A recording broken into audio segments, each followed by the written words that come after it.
हम लोग श्रीमद् भगवद गीता के 12वें अध्याय के 13 और 14 श्लोक को देख रहे हैं और आज इस पे चौथा दिन है। मेरे पीछे बोलिए। भक्तों के गुणों का वर्णन हो रहा है।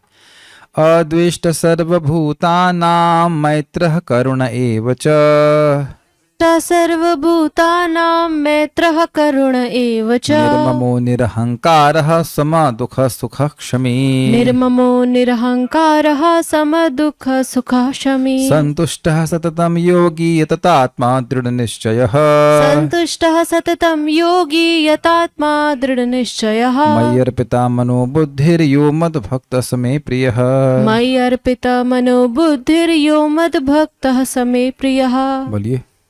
अद्वेष्टा सर्वभूतानां मैत्रः करुण एव च अद्वेष्ट सर्वभूतानां मैत्रः करुण एव च निर्ममो निरहंकारः समदुःखः सुखः शमी निर्ममो निरहंकारः समदुःखः सुखः क्षमी सन्तुष्टः सततं योगी यतात्मा दृढनिश्चयः सन्तुष्टः सततं योगी यतात्मा दृढनिश्चयः मयि अर्पिता मनो बुद्धिर्यो मद्भक्तः स मे प्रियः। मयि अर्पिता मनो बुद्धिर्यो मद्भक्तः स मे प्रियः। सारार्थ वर्षणी। उपर्युक्त शांतिवान भक्त किस प्रकार के होते हैं? देखिए, इसको पिछले श्लोक से दिखाएंगे तब समझ में आएगा कि मैं ये क्या लिंक बोले। श्लोक क्रमांक 12 को देखिए। वहां बोला गया था, श्रेयो हि ज्ञानम अभ्यासात् ज्ञानाध्यानम विशिष्यते ध्यानात् कर्म फल त्याग शांतिरनंतरम। तो यहाँ पे चक्रवर्ती पाद ने इसका अर्थ लिया था कि भगवान पर ध्यान भगवान पर मतलब भगवान का स्मरण करने के अभ्यास से श्रेष्ठ है उनका ज्ञान अर्थात मनन, क्योंकि मनन में कोई कष्टपूर्वक कोई अभ्यास नहीं होता, मन को बार बार खींचना नहीं पड़ता है। तो उस ज्ञान से ध्यान विशिष्ट है। क्यों विशिष्ट है? ध्यान से कर्म फल का त्याग होता है। कर्म फल का त्याग मतलब इस जगत के भोग, स्वर्ग आदि की प्राप्ति या मोक्ष की भी इच्छा का त्याग हो जाता है। तो त्यागा शांतिर अनंतरम। जब इस प्रकार की मोक्ष की वांछा का भी त्याग हो जाता है तो व्यक्ति शांति को प्राप्त हो जाता है। ये हुआ, समझा? तो ऐसे भक्त जिन्होंने आपके ध्यान के द्वारा शांति को प्राप्त कर लिया है, उनके गुणों को यहाँ पे वो कह रहे हैं। ठीक है। उपर्युक्त शांतिवान भक्त किस प्रकार के होते हैं? अर्जुन के इस प्रश्न की अपेक्षा में श्री भगवान अद्वेष्टा इत्यादि 8 श्लोकों में अनेक प्रकार के भक्तों के स्वभाव भेद के विषय में बता रहे हैं। अद्वेष्टा वे हैं जो अपने प्रति द्वेष करने वाले के प्रति द्वेष नहीं करते, प्रत्युत यानी अपितु मित्रता का भाव ही रखते। तो ये क्लियर है कि केवल ऐसा सोचना कि मैं द्वेष नहीं करूंगा ये दिव्य गुण नहीं है, अपितु उनके प्रति मैत्री रखना कि वह उनका कल्याण हो, ये है वास्तविक रूप से अद्वेष्टता का गुण। Now that is difficult. हम क्रोधित न हो ये अलग बात है, ये सतोगुण की वृत्ति है, लेकिन सामने वाले का अहित ना हो, उसका कल्याण हो, ये दिव्य गुण है। जैसे भृगु ऋषि ने जब भगवान विष्णु के छाती पर पदाघात किया था तब भगवान विष्णु गुस्सा नहीं हुए, यह उनका सतोगुण का लक्षण है। लेकिन जब वह यह सोच रहे थे कि नहीं गलती हमसे हुई और भृगु ऋषि को चरणों में चोट लग गई होगी, तो उसका यह उनकी दिव्यता का गुण है। फोन को उधर रखिए, फोन को मेरे पास जमा कीजिए। इनके फोन में नहीं इधर सामने स्क्रीन में दिख रहा है ना, फोन रखो किनारे। नहीं वहां नहीं, इनको जमा करिए। फोन मिले क्लास के बाद। आपके डीएनए आपकी बच्ची में भी आ गए। देखिए क्या होता है। आप ये विचार करिए, क्या यहां पे आप इस कथा को अमहत्वपूर्ण मानकर आए? हम बताने कैसे मन आपका ट्रिक करता है, सभी की ट्रिक करता है। क्या आप लोग इस कथा को अमहत्वपूर्ण मानते हो तब आए हो? नहीं भाई, पैसे तो ना मैं पैसे दे रहा हूं ना आप पैसे दे रहे हो, कोई पैसे का हिसाब किताब तो है नहीं। आप कुछ भगवान के बारे में जानने के लिए आए तो निश्चित सी बात है कि आप लोग का इसमें मतलब धन्यवाद के पात्र हैं और गुणगान के भी पात्र हैं कि भाई सब लोग इस गीता के महत्व को समझ रहे हैं। तो माया को फोन के रूप में चीटिंग न करने दें कि कुछ और महत्वपूर्ण है। ये सभी के संग होता है, ऐसे नहीं कि आपके संग, सबके संग होता है। फोन की प्रवृत्ति ही है इस पर। या तो फोन भाई आप इसमें दूर से लगा कर देख रहे हैं जूम पे तो अलग बात है, नहीं तो प्रवृत्ति है कि जो कर रहे हैं उस पर महत्व नहीं देते। ऐसा मत सोचिए क्लास में होता है, खाना खाते भी कुछ भी करते हैं तो वो जो कर रहे हैं उधर फोकस नहीं करेगा, कुछ और उसको महत्वपूर्ण करेगा। ये मन की टेंडेंसी है। इसी को मैं सिखाने के लिए, इसी को तोड़ने के लिए मैं बार बार बोलता हूं कि become conscious of your breath, because that conscious of being conscious of the breath means you are in the present. Class के बीच में भी आप देखिए, क्या क्लास के बीच में आप हमेशा क्लास में रहते हैं? कहीं चले जाएगा, वो सब्जी लेने जाना है, ये लेना है, अरे तुम सब्जी लेने आए यहाँ पे, सब्जी वाले की दुकान है तुम सब्जी लेने आए, तो फिर मिस हो जाता है पॉइंट कि बोला क्या गया। सबके संग होता है, इट रियली हेल्प्स। भगवान के सामने भी खड़े हैं तो कुछ सोचने लग, जैसे मैं आज गया देखा, अरे स्पीकर नहीं चल रहा है, पहले इंचार्ज रह चुके हैं, घुसते ही नजर गई, कान मेरा इस प्रकार सेंसिटिव, घुसते ही स्पीकर नहीं चल रहा है आने का स्पीकर देखने आए कि तो भगवान को देखने आए देख भगवान को, you have to catch your mind. चलिए आगे पढ़ते हैं। तो बात क्या थी? मित्रता का भाव रखना कि भाई इसको पता नहीं कि क्या कर रहा है, इसको ही पता नहीं क्या कर रहा है, उनके कल्याण के बारे में सोचना। तो आप देखिए उसका चित्त अच्छा हो कैसे रहा है ऐसा, क्योंकि उसके चित्त में भगवान है। भाई पॉइंट क्या है? शांति का मतलब क्या हुआ? उसे कर्म फल नहीं चाहिए, उसे कुछ नहीं चाहिए बेसिकली। जब जगत में किसी व्यक्ति को किसी से कुछ नहीं चाहिए तो सम्मान भी नहीं चाहिए, तो किसी ने असम्मान किया तो फिर अब कोई फर्क नहीं पड़ता है, उसे पता है कि सामने वाला कुछ पता ही नहीं क्या बोल रहा है वो। मोस्ट ऑफ द केसेस में जब हम बुरा मानते हैं तो हम सामने वाले को बुद्धिमान मान रहे होते हैं, है ना? कितना बुद्धिमान, कितना सम्मानीय व्यक्ति है, और मुझ जैसे सम्मानीय व्यक्ति का असम्मान कर रहा है। इसी से हमें टॉर्चर मिलता है। क्यों? देखिए, मान लीजिए किसी का पति है या पत्नी है, हम बहुत खराब उदाहरण दे रहे हैं, लेकिन उसकी आवाज कुत्ते से तो श्रेष्ठ है ना वही बड़ी कड़वी बात लग रही है, लेकिन कुछ भी हो कि किसी को कुत्ता कह भी दीजिए, लेकिन वो कुत्ता के जैसा नहीं बोलता है। वो कुत्ते जैसा बोल देते, कुत्ते जैसा भौंक रहे हो, लेकिन कुत्ते जैसा वो नहीं भौंक रहा होता, वो फिर भी इंसान जैसा बोल रहा होता है। तो आप रास्ते में चलते हैं और कुत्ता अगर भौंकता है तो किसको आज तक महसूस हुआ है, मुझे प्रभु जी बहुत मेंटल टॉर्चर महसूस हो रहा है? क्यों? वो कुत्ता भौंका मेरे प्रति, उसने देखा नहीं मेरा तिलक। तब आप ये बताइए कि कुत्ते के भौंकने से आवाज बड़ी कर्कश होती है, और आप चोर भी नहीं है, गलत है कि गलत तो नहीं बोल रहे हैं, कहीं किसी घर के सामने जा रहे हैं और आप चोर भी नहीं है और फिर भी वो भौंकता है कि नहीं भौंकता? तब आपको मेंटल टॉर्चर महसूस होता है? नहीं, क्योंकि ये तो पशु है। आप समझ में आ गया? जब आपने समझ लिया कि इसको पता ही नहीं कि क्या कर रहा है, हम चोर नहीं फिर भी हमको चोर मान रहा है और भाव भाव कर रहा है, तो कोई टॉर्चर नहीं महसूस होता है। और यहां इंसान को हम मान लेते हैं कि वह इंसान है। जिस व्यक्ति को यह पता ही नहीं कि धर्म मतलब करना चाहिए, धर्म क्या है, वह पशु ही है। पैकेजिंग चाहे कुछ भी हो, अंदर का माल पशु ही है। Is it not? होता ना, आजकल लोग फोन ऑर्डर करते हैं, अंदर खोखा होता है और पैकिंग कर देते हैं आईफोन की वो कहते हैं where is my phone here नहीं है, खोखा है अंदर। तो अब अंदर खोखा बंदा है, तो वह तो वो कुछ भी भौंक देगा। मतलब he can speak anything, she can speak anything and he can speak anything. अब कहां तक टॉर्चर होते रहेंगे? तो मन में भावना रखनी चाहिए, काश ये व्यक्ति भक्त बन जाता तो अच्छा रहता। और मान लीजिए नहीं कर पा रहे हैं तो अभ्यास तो कीजिए। नहीं अभ्यास करने से नुकसान किसका है? आपका खुद का ही है ना। हमारा चित्त खराब हो जाता है।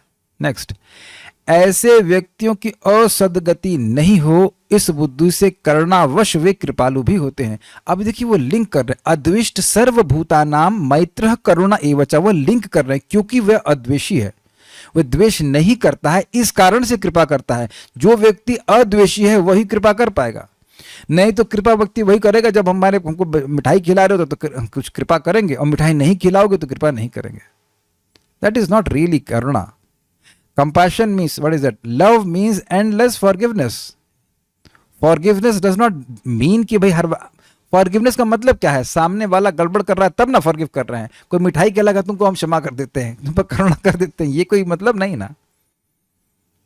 करुणा का मतलब ही है कि व्यक्ति अयोग्य है और उस पर कृपा की जाए, तभी कृपा है वास्तविक रूप से देखा जाए तो। कृपा मतलब व्यक्ति अयोग्य है, उसको ऐसी वस्तु दी जाए जो उसके लिए वो योग्य ना हो।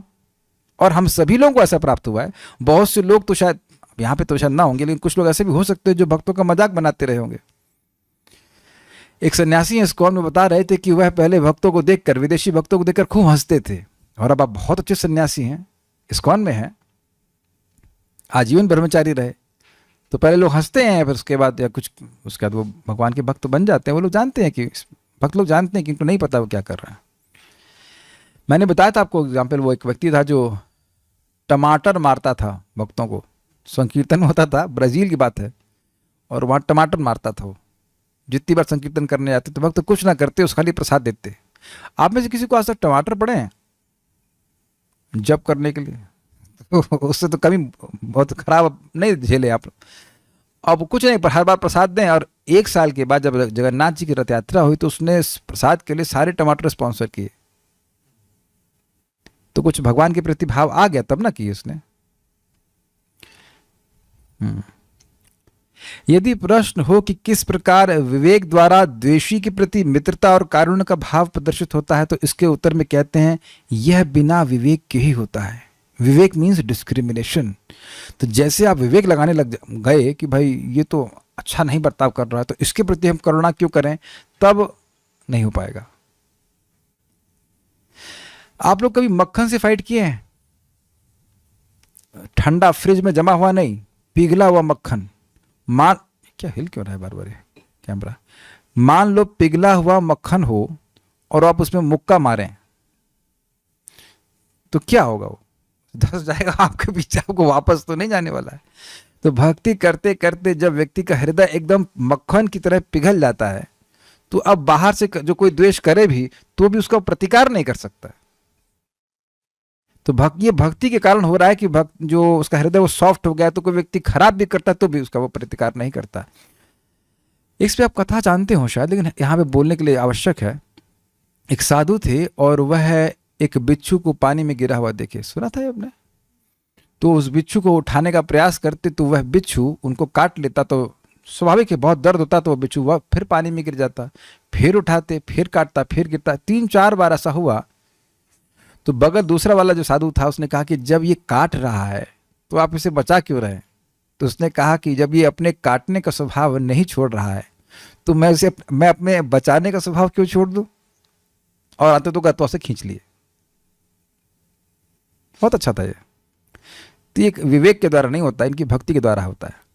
निर्मम अर्थात पुत्र कलत्र आदि में ममता के अभाव में तथा देह में अहंकार के भाव के कारण मेरे उन भक्तों का किसी के प्रति द्वेष भाव नहीं रहता। ये क्या मतलब है भाई? ये मतलब ये है कि देखिए, अगर किसी का अहम बुद्धि है कि मैं यह देह हूं, तो भाई ये पुत्र भी मेरा है, ये पत्नी भी मेरी है और सारा सब बाकी लोग हैं, तो इसमें हो गया राग। इसमें हो गया राग, पत्नी और बच्चों में राग हो जाएगा। तो जिसमें राग है, अगर उसका कोई उसके अगेंस्ट चलेगा तो उसके प्रति द्वेष हो जाएगा। और बहुत ज्यादा अगेंस्ट होने की जरूरत नहीं होती, हल्का सा भी चलेगा तो भी। यहां तक कि ऐसा भी होता है कि गलत है पत्नी और बच्चे, तब भी व्यक्ति का द्वेष होता है। एक राजा थे, इनका नाम था राजा भर्तृहरि, सुना है आपका नाम? और उनके छोटे भाई थे विक्रमादित्य। दोनों बड़े अच्छे भाई थे, लेकिन अब और दोनों बड़े प्रेम था, लेकिन और भर्तृहरि बड़े धार्मिक भी थे। लेकिन हुआ ये कि 2 शादी कर ली थे भर्तृहरि, फिर तीसरी शादी कर ली। जो तीसरी थी स्त्री वो बहुत सुंदर थी लेकिन दुष्चरित्रा थी। तो उसकी और उस पर बिल्कुल उससे कहते हैं लट्टू हो गए थे, स्त्रैण करना चाहिए। तो अब वह किसी की बात ही नहीं सुनते। तो जब विक्रमादित्य ने कहा कि भाई भैया हमको कहने में बड़ा भय लगता है, लेकिन हम जांच कर लिए, केवल सुन करके नहीं बोल रहे कि इनका मतलब ये भाभी हैं, तीसरी भाभी हैं, यह इनका चरित्र ठीक नहीं है, इससे हमारे कुल का नाश हो जाएगा, आप कुछ विचार कीजिए, कुछ इस पे करिए। तो वो कहते हैं कि तुम अगर भाई नहीं होते तो वह सूली पे तुमको चढ़ा देता। वह कितनी अधिक पतिव्रता है, ये है फलान ढंग, जो केवल नाटक करती थी। उसका मतलब थोड़ा अफेयर था वहाँ के दरोगा वैसे जो भी था, सेनापति से। तो अब कुछ खैर बोले नहीं। अब इसको मालूम चल गया स्त्री को, तो स्त्री ने विक्रमादित्य के कान भर दिए कि देखिए, हम तो आपके भाई को, अपने देवर को बिल्कुल बेटा मानते हैं, लेकिन हम पर कुदृष्टि रखते हैं। तो इधर उसने बोल दिया, और जाकर के उसने फिर एक व्यापारी को बोल दिया कि और बोला कि आप, हमने सुना है कि, हम पता नहीं सही है कि नहीं, लेकिन हमने सुना है कि आपका भाई एक व्यापारी की पुत्र वधू पर कुदृष्टि रखता है। और जाके व्यापारी को बोला, वो लड़की ऐसी, उसका नाम था पिंगला नाम की लड़की ने औरत ने बोल दिया कि व्यापारी को बोला कि तुम जाकर कंप्लेन करो, कंप्लेन नहीं करोगे तो तुम्हारी कंप्लेन मैं राजा के पास कर दूंगी, तुम्हें जान से मरवा दूंगी। अब बेचारा परेशान, तो जाकर के भरी राजसभा में बोलता है, आया वो और कहता है कि राजा जी, हमारे बड़ा नुकसान हुआ है, हमारे बहुत विपत्ति में हूँ, आपका भाई जो है ये हमारी पुत्र वधू पर कुदृष्टि डालते हैं।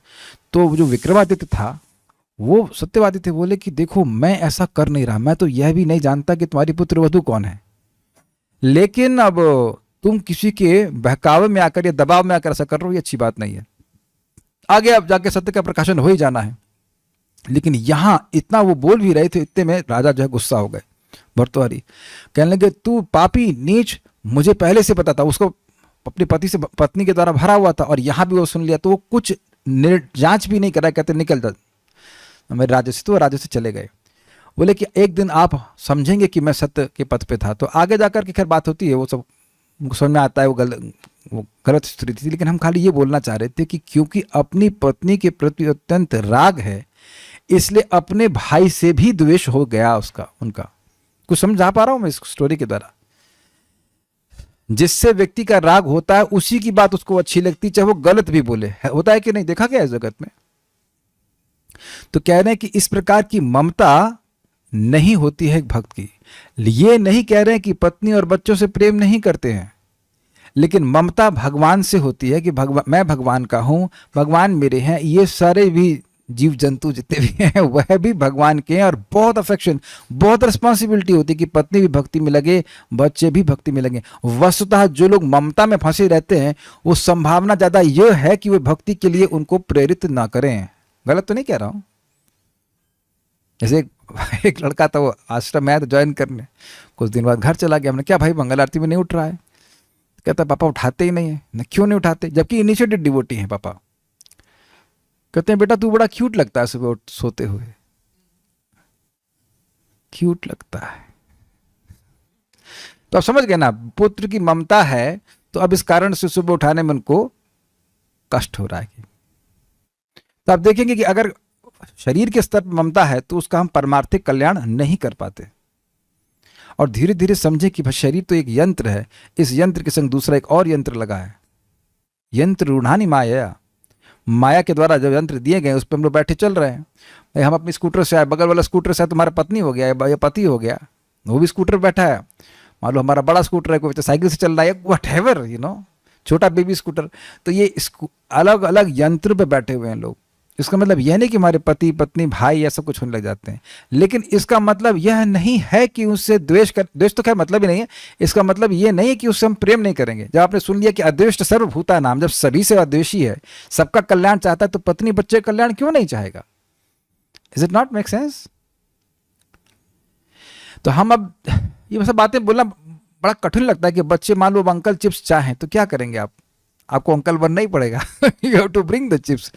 अब बड़े जिद करते तो क्या कर सकते हैं, लेकिन उससे उनका परमार्थिक लाभ तो नहीं होने वाला है। अब सीन चेंज करें तो भक्ति ठाकुर जी के घर में चलें तो वहाँ श्रीला भक्ति सिद्धार्थ ठाकुर जी बच्चे हैं, शायद 5 साल के 7 साल के थे, और आम लाए, गलती से आम खा लिए तो कहे तुमने अपराध किया है, भगवान को ये अर्पित नहीं हुआ, तुमने कैसे खा लिया?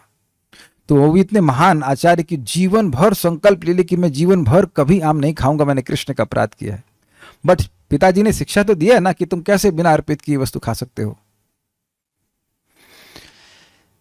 तो आजकल लोग कमजोर हो जाते हैं, अरे बच्चे हैं क्या करें, और हमें कुछ आता नहीं बनाना, तो क्या कर सकते हैं, बाहर से बना करके जो वस्तु नहीं, जो खाद्य नहीं है, जो खाई नहीं जानी चाहिए, जिनको अर्पित भी नहीं कर सकते, वही बच्चों को देते। तो ये सब ममता कारण होता था। निर्ममा मतलब ये बच्चे मेरे नहीं हैं, भगवान के द्वारा कुछ जीव हैं जो हमारे घर में आए हैं, हमारा कर्तव्य है कृष्ण भावना में अधिक से अधिक लाभ देना। This is the standard. बाकी जितना जो पालन करना चाहे, ठीक है। पुनः वे किसी द्वेष जनित दुख की शांति के लिए विवेक स्वीकार करेंगे। सॉरी 1 मिनट मिस हो गया। किसी के, मेरे उन भक्तों का किसी के प्रति द्वेष भाव नहीं रहता है, पुनः वे क्यों द्वेष जनित दुख की शांति के लिए विवेक स्वीकार करेंगे। मतलब अगर किसी से द्वेष हो, क्या हो रहा है जिसको आने वैसे, और उससे दुख आए तो व्यक्ति थोड़ा विवेक का उपयोग करता है, देखो मुझे इससे दुखी नहीं होना चाहिए। तो क्योंकि द्वेष जनित कोई दुख है ही नहीं, इसलिए इसलिए उसकी शांति के लिए विवेक स्वीकार करने की जरूरत नहीं है उसको। जब भाई मान लीजिए किसी से द्वेष हो तो व्यक्ति कुछ अपना विवेक का उपयोग करता है कि भाई देखो हमको द्वेष नहीं करना चाहिए। हम लोग को तो करना ही पड़ता है कि भाई जब मन में द्वेष आ ही गया तो आपको उसे शांत करना पड़ता है, नहीं भाई देखो वो आत्मा है, ये समझ नहीं रहा है, इत्यादि इत्यादि। लेकिन एक शुद्ध भक्त है, उसको तो क्रोध आएगा ही नहीं, तो उसको वह क्रोध को शांत करने के लिए, द्वेष शांत करने के लिए विवेक क्यों स्वीकार करेगा। यदि कहा जाए कि यदि कोई दूसरा व्यक्ति पादुका यानी चप्पल अथवा मुष्टि यानी मुक्के से आदि के द्वारा प्रहार करे तो क्या उन्हें शारीरिक पीड़ा के कारण तनिक भी दुख नहीं होगा? तो इसके उत्तर में कहते हैं वे सम दुख सुखम, अर्थात सुख दुख में समान रहते हैं। मतलब सुख और दुख का अनुभव तो करते हैं लेकिन रहते समान हैं। इस जगत में एक एग्जाम्पल दूं आपको कि कुछ लोग होते हैं कितना ही कुछ भी बोलो करेंगे वही, तो उनका जो काम है करेंगे वही, उस पर निर्भर नहीं करता कि आप क्या बोल रहे हैं। गाली दीजिए, प्रेम से समझाइए, करेंगे वही। ऐसा किसी लोग को जानते हैं? और कितना वो समझा लीजिए, डांट लीजिए, फटकार लीजिए, प्रेम से समझाइए, वो काम वही करेंगे जो उन्हें करना है। तो एक दृष्टि से सम है ना, सुख दुख में, गाली में, फटकार में, प्रेम में, सब बराबर है कि नहीं बराबर? मैं एग्जाम्पल दे रहा हूं। तो सम दुख सुख का मतलब ये पॉजिटिव सेंस में कि भाई दुख आएगा और दुख अनुभव भी होगा। अनुभव होगा कि भाई ये दुख है, अनुभव होगा कि सुख है, लेकिन सम रहेंगे, भगवान की भक्ति में फिक्स्ड रहेंगे। जैसा कि श्रीमद् भागवत में चंद्र अर्ध शेखर, इसका मतलब हुआ जिनके सिर के ऊपर आधा चंद है, अर्थात शिव जी ने भी कहा है 6.17.28 में, नारायणा परा सर्वे न कुतश्चन भिव्यति स्वर्गापवर्ग नरकेषु अपि तुल्यार्थ दर्शिनः। नारायण पराः सर्वे न कुतश्चन बिभ्यति स्वर्गापवर्ग नरकेषु अपि तुल्यार्थ दर्शिनः। नारायण परायण भक्तगण किसी भी प्रकार भीत नहीं होते, अर्थात भयभीत नहीं होते हैं, क्योंकि वे स्वर्ग, मोक्ष एवं नरक को एक समान देखते हैं। तो इसका मतलब क्या है भाई? देखिए बहुत मतलब सिंपल है। जो नारायण पर हैं, अर्थात भगवान नारायण की सेवा करना चाहते हैं, तो वो ये देखते हैं कि क्या हमको भगवान की सेवा का मौका मिल रहा है। तो अगर भगवान की सेवा का मौका किसी विषम परिस्थिति में मिल रहा है तो उसमें भी सुखी, और अनुकूल परिस्थिति में मिल रहा है तो भी सुखी। ये बात बोल रहे हैं। बेसिकली शुद्ध भक्तों का जो सुख है वो भगवत सेवा से आता है, ना कि बाह्य व्यवस्था से, ये कहा जा रहा है। अब ये स्टैंडर्ड, हम लोग ऑब्वियसली स्टैंडर्ड पे नहीं है, लेकिन धीरे धीरे करके भगवान की भक्ति करके स्टैंडर्ड पे आते हैं। कुछ अंश में आप इस बात को विचार करेंगे, स्वीकार करेंगे कि देखिए जब करने को मिल रहा है, अगर भगवान का प्रसाद खाने को मिल रहा है, भक्ति हम श्रवण कीर्तन कर पा रहे हैं, तो आप अनुभव कर रहे होंगे कि जिस भौतिक परिस्थिति में आप हैं उसको चेंज नहीं करना चाहते। इस तरह से समझ पाएंगे? बेसिक फैसिलिटी सबको ही चाहिए, मतलब पानी खाना सब कुछ है, लेकिन ऐसा नहीं कि मन में कथा तो सुन रहे हैं, बंगला होता तो अच्छे सुन पाते। किसकी चारी? बंगले की। बंगला बंगला क्या करेगी? बंगला माइट बिकम, बंगले की क्या जरूरत है? तो आप देख रहे हैं कि इसी समय भगवान की सेवा से आप संतुष्टि का अनुभव कर रहे हैं। मैं समझ रहा हूं कि कोई स्वप्न भी नहीं आ रहा होगा बंगले का, नहीं आ रहा। और वो कुछ मुस्कुरा रहे हैं, मतलब मुस्कुराहट का ऐसी मुस्कुराहट रहे कि लग रहा है कि अंदर से इच्छा तो आ रही लेकिन प्रकाशित नहीं कर रहे हैं। नहीं नहीं, यहाँ पब्लिक में नहीं बोल सकते कि आ रही है, बट आई गेस कि कोई खास उसकी आवश्यकता नहीं अनुभव करते होंगे। बंगला, बंगले क्या जरूरत है? हाँ, एक प्रश्न ये भी कि साफ कौन करेगा? फिर उसके लिए मेड लगाओ, ओह 5,000 रुपये वहां खर्च करो। जनरली लोग बंगला क्यों बनाते हैं? वो ड्राइंग रूम है, कोई आएगा तो फिर देखना होगा ना उसको। तो वास्तविक रूप से भक्त क्या सोचता है? कोई ना ही आए तो अच्छा। अगर कोई आए तो डिवोटी है, उसको तो प्लास्टिक चेयर में भी, अरे वो तो बेचारा मैट दे देंगे, उसी में खुश हो जाता है, पानी देने से खुश हो जाता है भक्त। तो सोफे की अपेक्षा नहीं करते हैं। ये मैं अपने अनुभव से बोल रहा हूँ कि भाई ऐसा व्यवस्था में हम इतने भी नारायण पारायण नहीं होगा या कि पेड़ के नीचे रह करके भजन कर पाए, ऐसा भी नहीं हो पा रहा है। लेकिन जो भगवान व्यवस्था करके रख रहे तो खुश हैं। हम लोग तो पुराने वाले 4 इंची के मकान में भी खुश थे। दोनों तरफ 4 इंची, दोनों तरफ को हीट आती थी। ऐसी काम क्यों नहीं कर रहा है? मेन कंसर्न इज दैट भगवान को भक्ति करने को मिल जाए। ये धीरे धीरे आप देख रहे हैं कि इस प्रकार से ये अगर होने लगता है तो फिर व्यक्ति बाह्य चीज़ों के प्रति अनमनस्क हो जाता है। तो यही बात बोल रहे हैं कि भगवान की भक्ति करने को मिल रहा है तो बस यहाँ भी ठीक है वहाँ भी ठीक है, क्या फर्क पड़ रहा है। सुख और दुख को समान देखना ही समदर्शित्व है। और भी वे ऐसी भावना करते हैं कि यह मेरा प्रारब्ध फल है, इसे मुझे अवश्य ही भोगना पड़ेगा, तो इसलिए वो सम रहते हैं। वे समदर्शी होकर सहिष्णु व्यक्ति की भांति दुख को सहन करते हैं। इस अभिप्राय से श्री भगवान कहते हैं वे क्षमी अर्थात क्षमावान होते हैं। क्षम धातु का प्रयोग सहन करना के अर्थ में होता है। समझ में आ गया? क्यों? क्योंकि सम दुख और सुख में वो सम है, इसलिए क्षमी। क्लियर हुआ? सम दुखा सुखा क्षमी। क्यों सहिष्णु है? क्योंकि सम है। जो व्यक्ति सुख दुख में सम नहीं है वह इसको सहन नहीं कर पाएगा। और भगवान की भक्ति करने के प्रभाव से, स्पेशली कथा के माध्यम से, व्यक्ति क्षमी हो ही जाता है। ये बात है। अच्छा, इस प्रकार भक्त की जीविका का निर्वाह कैसे होता है? कैसे जिएगा भाई? तो सिर उत्तर में कहते हैं संतुष्ट, अर्थात वे यदच्छा क्रम से प्राप्त अथवा अत्यल्प यत्न से प्राप्त भक्ष्य वस्तु से ही संतुष्ट रहते हैं। अब बड़ा इंटरेस्टिंग पॉइंट है। मेरा कहने का मतलब ये है कि वो इतना मतलब बहुत फैलाते नहीं अपने आप को। भाई जब तक अब लाखों लाखों रुपए नहीं कमाएंगे तो कैसे जीवन चलेगा? खाना तो वैसे 2 ही रोटी है। क्या रोटी का रेट अभी 1 लाख रुपया हुआ रोटी का? अभी तो नहीं हुआ इतना, अभी तक तो नहीं हुआ है। हमारे जीवन के अंत तक तो नहीं होने वाला। हमें नहीं लग रहा कि 1 लाख रुपए की रोटी आएगी। आएगी तो आएगी, जब आएगी तो पैसा भी दे देंगे भगवान, लेकिन अभी तक तो ऐसा नहीं हुआ। आप लोग क्या मिल रहा है 1 लाख रुपए की रोटी? होटल में खाओगे, होटल में खाना नहीं चाहिए तो 8 रुपए की रोटी पड़ती है। हमने हिसाब लगाया है एक आदमी का 100 ग्राम 150 ग्राम आटा लगता है और 40 रुपए किलो आटा है। चलो 60 लगा लो, तो कितना रुपए की रोटी हुई? पेट भर के रोटी, एक रोटी नहीं, पेट भर के 10 रुपए के, 10 रुपए का पेट भर जाएगा। तो प्रतिदिन आपको 20 रुपए की रोटी चाहिए, तो सोच लीजिए कितनी सैलरी चाहिए। कभी कभी भक्त यह भी कहते हैं प्रभु जी हम काम नहीं करेंगे तो डोनेशन कैसे देंगे?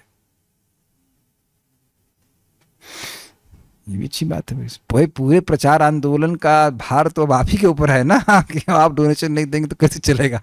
उससे करते करते मर ही जाएंगे। देखिए, ये मैं कुछ ब्लैंकेट स्टेटमेंट नहीं दे रहा हूँ। डोनेशन देना चाहिए, जो हमारे पास धन है कुछ है वो देना चाहिए, लेकिन वो देख ले कि इतना नहीं काम करना पड़े उसको, व्यक्ति को, कि अब श्रवण कीर्तन का मौका उसको ना मिले। ये बात है। 1 मिनट। अगर श्रवण कीर्तन का मौका नहीं मिल रहा है तब बहुत परेशानी है, बाकी थोड़ा बहुत कर लेना चाहिए। एक्चुअली एक तो बात सही बताऊं, ये सब काम वाम करने में ना बहुत एनर्जी समाप्त हो जाती है। वहाँ दिमाग लगाओ, यहाँ दिमाग लगाओ, ये करो वो करो, 1000 तरह के लोगों से जिग जिग करो। उसके बाद हाँ, हम लोग भगवद गीता के 12वें अध्याय के थे एकदम से कूद जाओ गीता क्लास में। आई मीन इट इज, कुछ नहीं करने से कुछ करना ही अच्छा है, लेकिन सतोगुणी वृत्ति होने से अच्छा रहता है। अब बड़ा इंटरेस्टिंग पॉइंट बोल रहे हैं। अच्छा, पहले तो सम दुख सुख कहा क्या, तो पुनः स्वभक्ष के दर्शन से किस प्रकार संतुष्ट हुए? अब ये बड़ा मजेदार है। कहते पहले तो आप कहते हो कि दुख और सुख में सम है, और अभी कहते हैं कि कुछ खाने को मिल गया तो संतुष्ट हो गए, यानी कि उनकी संतुष्टि बाहर से आई। बहुत जबरदस्त बात है, बहुत अच्छा टीका किया है, बड़ा दिमाग लगाना पड़ेगा आपको। एक तरफ आप कह रहे हो कि भाई वो सुख दुख में सम है, मैं खाने को नहीं मिला तो भी दिक्कत नहीं होनी चाहिए। तो खाने को मिला मतलब प्रारब्ध से जो खाने को मिल गया उसमें संतुष्ट हुए, तो सम तो नहीं रहे ना।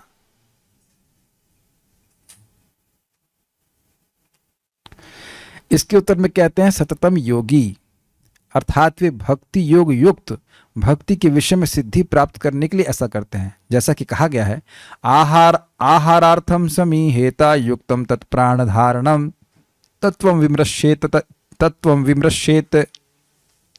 विमृश्यते तेना तद्विज्ञाय विमुच्यते। 11:18-34 भगवान कृष्ण का वचन है। आवश्यकता पड़े तो उसे चाहिए कि पर्याप्त भोजन पाने के लिए प्रयास करे, मतलब आवश्यकता ना पड़े तो ना प्रयास ये बात है। अगर पका पकाया मिल जाए, कोई दे रहा है, दान में भी खिला रहा है, तो खा लेना चाहिए, मेहनत नहीं करना चाहिए।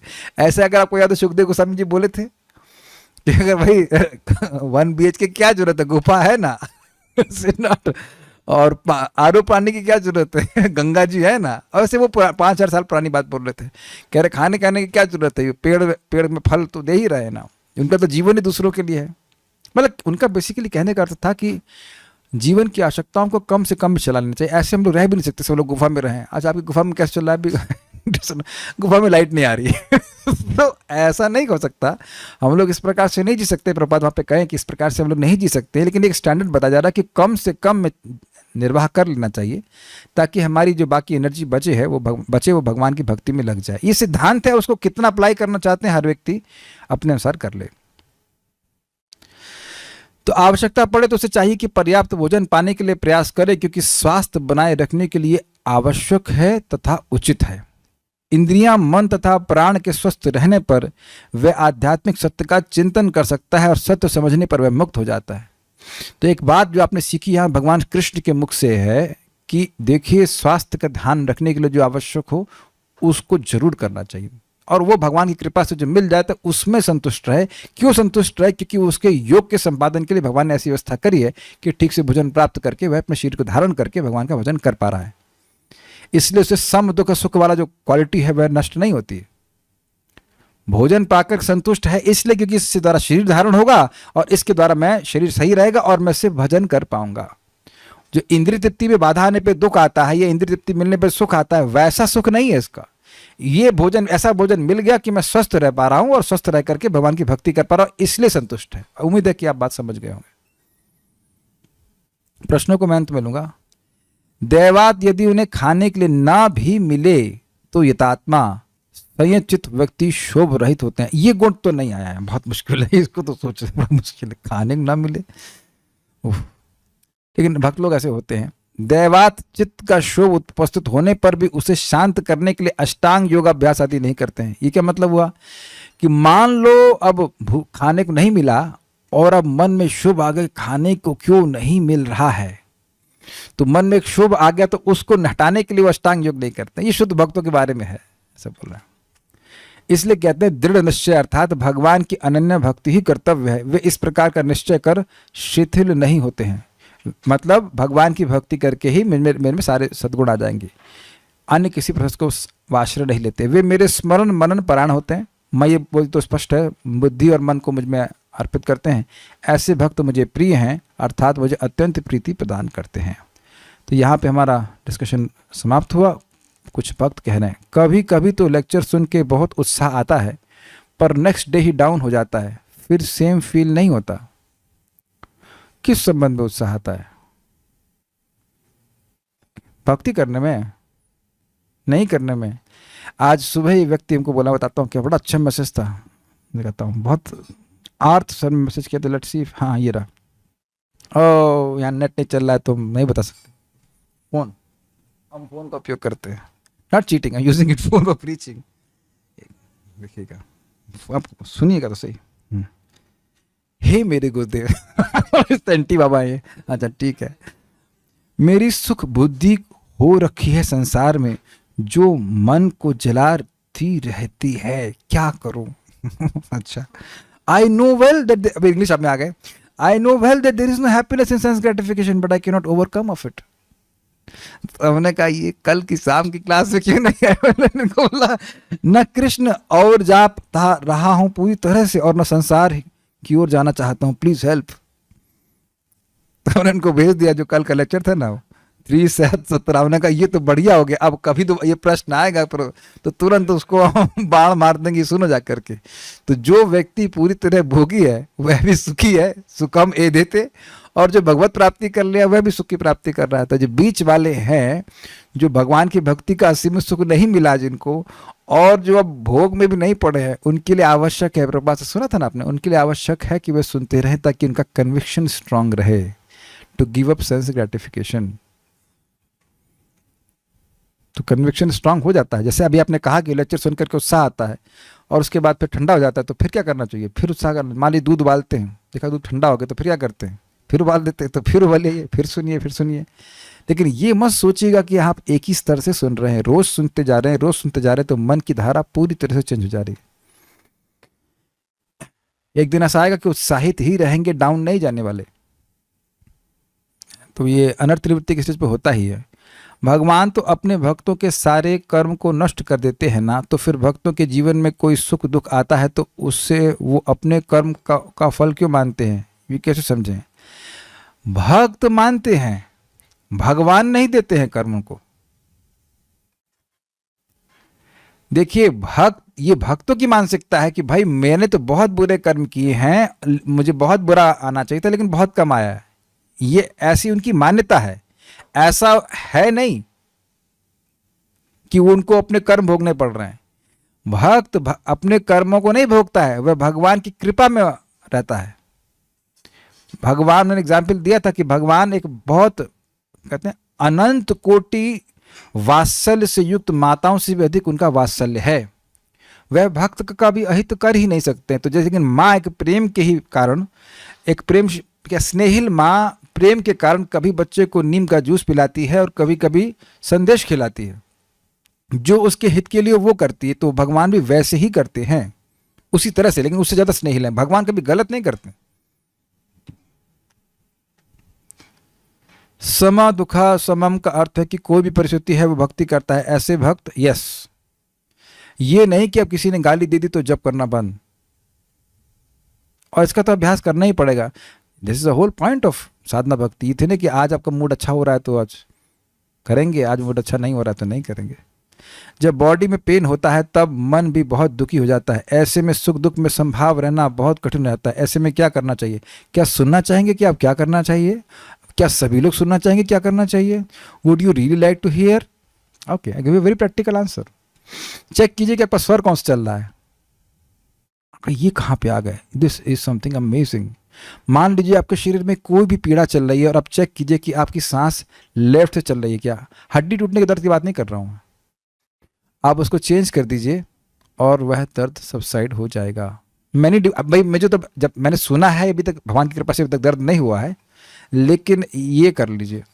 लोगों ने, मतलब जिनको सिखाया जा रहा है उन लोगों ने ऐसा रिस्पांस दिया है कि माइग्रेन का दर्द है और भी बहुत सारे दर्द हैं और वो सबसाइड कर गया। तो ये है प्रैक्टिकल मेडिकल एडवाइस और यही मैं देना चाहता हूँ। या किसी और तरह से पेन समाप्त हो जाए तो वैसे ठीक कर लीजिए, लेकिन पेन किलर खाने से तो अच्छा ही है ना। क्योंकि तुरंत भक्त बोलेंगे आप तो कृष्ण की शरणागति की बात नहीं कर रहे हैं प्रभु जी। अच्छा, शरणागति की बात नहीं कर रहा तो पेन किलर लेना शरणागति के सहायक है। You don't fight your body, can't fight your body. शरणागति का मतलब है जो भी आपकी भक्ति के लिए अनुकूल हो उसको स्वीकार करना। जैसे हम लोग टाइम से सोते हैं ताकि सुबह हम लोग जब ठीक से कर सकें, तो आपके आप शरणागत नहीं हैं? कोई विरोध हो तो बताइए।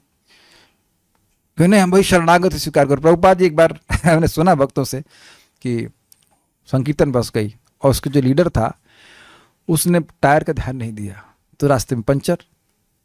तो उस लीडर ने नए भक्तों कहा सरेंडर टू कृष्णा, कृष्ण की शरणागत हो। अब भक्त बड़ा कंफ्यूज कि भाई ये तुम टायर तो चेक नहीं किए कि पंचर है कि नहीं और कृष्ण के शरणागत हो। तो जब आया वापस प्रभुपाद के पास, बड़ा अद्भुत, प्रभुपाद से पूछा Prabhupada what is the meaning of surrendering to Krishna? तो प्रभुपाद क्या, यूज योर इंटेलिजेंस। समझ में आया आपको बात? युक्त वैराग्य। शरीर का ध्यान नहीं रखेंगे तो इस तरह के प्रश्न आते ही रहेंगे। जिसने प्रश्न किया उससे पूछूंगा आप प्राणायाम कर, हिमांशी नाम है आपका, ओके, तो आप प्राणायाम करती हो? उत्तर पता नहीं, वीडियो ऑफ है तो वीडियो ऑफ है, ऑन है, आई डोंट नो। प्राणायाम करती हो? नहीं करती हो। एक्सरसाइज करती हो? टाइम से खाती हो? नहीं खाती हो। तो अब उसके बाद कहो कि भाई ये दुख भगवान दे रहे नहीं है, तब तो निश्चित रूप से हमारा कर्म ही दे रहा है। आप लोग को पता नहीं है, Prabhupada was very very much knowledgeable कि कब क्या खाना चाहिए। आप इंट्रैक्शन देखिए, जब प्रभुपाद का शायद शरीर छोटा था, एंड के समय भी बोले थे वो काली गाय का दूध लेके आओ उससे मैं ठीक हूँ। वॉज वेरी मच नॉलेजेबल, कब खाना चाहिए क्या नहीं खाना चाहिए। परम पूज्य सौभाग्य महाराज को पूछिए, बहुत सारी बातें मुझे तनिष्ठ बताता है। So one must know. यहाँ पर भी हमने देखा ना, भगवान स्वयं कह रहे हैं कि शरीर को ठीक रखना चाहिए। तो इस तरह के प्रश्न, मैं बुरा नहीं मानेगा, इस तरह के प्रश्न एक इररिस्पॉन्सिबल लाइफ को सूचित करता है, जहां हम अपने स्वास्थ्य का ध्यान नहीं रखते हैं, है ना। रात में आप मट्ठा पी लेंगे तो सुबह आपका जब अच्छा होगा ना, नाक नहीं बहेगी आपकी, बताइए, बहेगी ना नाक? तब कृष्ण हरे कृष्ण, तो फिर तो शरणागति, ये सब देखिए आप लोग लगता है हम अपना ओपिनियन देने आप बैठे नहीं। प्रभुपाद स्पष्ट कहते हैं, taking care of the body is also part of devotional service, है कि नहीं? तो उसके लिए जो आवश्यक हो कर लेना चाहिए। तो ये सब बातें हैं, हमने देखा है ब्रह्मचारी आश्रम में भी सब होता था। शरणागति के नाम पर बोलते थे कुछ भी खा लो, कुछ भी कर लो, बाद में भक्त से भजन भी नहीं होता, इतना शरीर टूट जाता है, इतना कम सो करके प्रचार करते हैं वो, 5 साल 10 साल करे, उसके बाद बॉडी ऐसी खत्म हो जाती है कि बस भक्ति करने के लायक नहीं रहती। इतना समझ लीजिए कि ये 1-2 दिन में कुछ प्रेम भक्ति नहीं मिलती है। ये मेरे शब्द नहीं, अगर आप परम पूज्य वृंदावन चंद्र महाराज की वो सीरीज भक्ति समय सिंधु पे, तो वहाँ पे शायद महाराज बोल रहे थे, उनको नाम लेके बोल रहे थे, अभी हम नाम नहीं ले रहे हैं, तो बोल रहे थे कि वो भक्त ध्यान नहीं रखते थे, कहीं इधर सो गए कहीं उधर सो गए, फिर एक दिन कहीं बीमार होकर के पड़े हुए हैं। तो ये कोई शरणागति का लक्षण नहीं है। आपको पता है कि नहीं पता, प्रभुपाद जी हर दिन प्रतिदिन मॉर्निंग वॉक पे जाते थे, because it was good for his health. तो इस तरह का प्रश्न करने से मैं कोई डांट नहीं रहा, उस तरह से पहले आप विवेक ये रखिए कि क्या अपने स्वास्थ्य का ध्यान रख पा रहे हो। नहीं रख पा रहे तो गाइडेंस ले सकते हैं, लेकिन वन मस्ट टेक केयर। पिछले साल ही मेरा वृंदावन में भयंकर एक्सीडेंट हो गया, तो ये भी क्या भगवान की कृपा है? क्योंकि इस कारण मेरी क्या कई सेवा रुक गई। अब मैं भगवान तो हूं नहीं लेकिन एक बात हमको पता है, भक्ता नाम शम अभिप्सितः, भक्ता नाम शम अभिप्सिता, भगवान अपने भक्तों को सुख ही देना चाहते हैं। एक बहुत सुंदर बात एक साधु ने कही, हमें सुन ली, बहुत अच्छी बात। वो कहते हैं कि देखिए हम लोग भगवान की अनुकूलता चाहते हैं, भगवान की कृपा नहीं चाहते हैं। बड़ी जबरदस्त बात बोली। अनुकूल मतलब बस घर में सब बढ़िया चलता रहे, हमारा स्वास्थ्य भी अच्छा चलता रहे, लेकिन जरूरी नहीं है कि भगवान की कृपा, भगवान की इज इक्वल्स टू भगवान की अनुकूलता। कुछ समझ रहे हैं ना बात, कि नहीं समझ रहे हैं? परम पूज्य गौर कृष्ण महाराज बोलते, नारायण जिस पर कृपा करता, देत 3 वरदान, रोगी और निर्धन करता, जगत में होत असम्मान। समझाया? नारायण की कृपा जैसे किसी पर होती है तो वो 3 आशीर्वाद देता है। पहले रोगी करता है, रोग में पास हो गए तो फिर निर्धन कर देता है, और फिर भी भक्ति कर रहे हो तो असम्मान मिलता है, या तीनों में से कोई एक मिल सकता है। वो चेक करते हैं कितने सिंसियर हो भक्ति में, किसके संग नहीं हुआ। और सही बात है, हो सकता है कि उस समय प्राण चले जाने चाहिए थे, आप एक्सीडेंट में छोड़ दिए। जैसे अभी हम नए घर में मूव किए तो पहली बार बिल दिए 1 महीने का, तो मैं सोच रहा था कि लग रहा है इस बार 7,000 रुपये आएगा, बहुत ज़्यादा बिल आएगा, लेकिन आया 4,000। तो मैं खुश हुआ कि दुखी हुआ जितना सोच रहे थे उससे कम देना पड़ा, बस 4,000 आया। तो अब क्योंकि हम लोग अपना पेमेंट हिसाब जानते तो है नहीं कि हमने क्या कर्म किए हैं, इसलिए सोचते कि हमारा एक्सीडेंट हो गया तो ये हो गया, तो वो हो गया, तो ये हो गया, ये सेवा रुक गई। और हमको ये समझ में नहीं आता कि सेवा, आज तक समझ नहीं पाए कि सेवा क्या होती है। कि आपका जब भी रुक गया, आप जब भी नहीं कर पाए, अगर इतने बीमार पड़ जाएं हम लोग कि हम जब कर ही नहीं पाए, तो किसका दोष है? फिर तो भगवान देखेंगे उसको। आप बेहोशी हो गए तो कोई दिक्कत नहीं है, लेकिन मैं अपने जीवन में प्रैक्टिकल देखा हूं कि जितना दुख आना चाहिए था उससे बहुत कम आता। हमको डेंगू हुआ तब तो कुछ दवा नहीं खाए, हमारा मालिया कहा ये गोले का जूस पीजिए, पिए 2-3 दवा ला के रखे, एक गोली नहीं खाए, और उसके बाद खा के सही हो गए। पूरे आश्रम को कोविड हो गया था, और अन्य लोगों को तो कहाँ कहाँ भेजा गया। हम लोग अपने आश्रम में खाए पिए, खा पी कर कुछ दिन में ठीक हो गए, कुछ भी दिक्कत नहीं होती। वो चिकन पॉक्स हुआ था, चिकन पॉक्स बोलते, वो हुआ था, तो हम जिसको से ठीक कर रहे थे, थोड़ा सा दुखी होकर थे, बड़ा दर्द हो रहा है, बड़ा हो रहा है। अरे तो तेरे तो यार 1 mm के हैं, एक व्यक्ति के आधे इंच के थे फोड़े। ठीक है, ओके कृष्ण। तो personally in my life I am seeing, yes difficulties are coming. ऐसा तो जगत में कोई है ही नहीं कि नहीं होता, लेकिन अगर आप नाम भजन कर रहे हैं तो भगवान लिटरली आपको बिल्कुल हाथ में रखकर चलते हैं। तो अब पता नहीं अब आप कैसे साधना करते थे, जब करते उसका मुझे कुछ रिकॉर्ड नहीं पता है, लेकिन अगर लोग वाकई साधना कर रहे हैं तो अब वह अनुभव करेंगे कि भगवान बहुत सारी चीज़ों से रक्षा कर लेते हैं।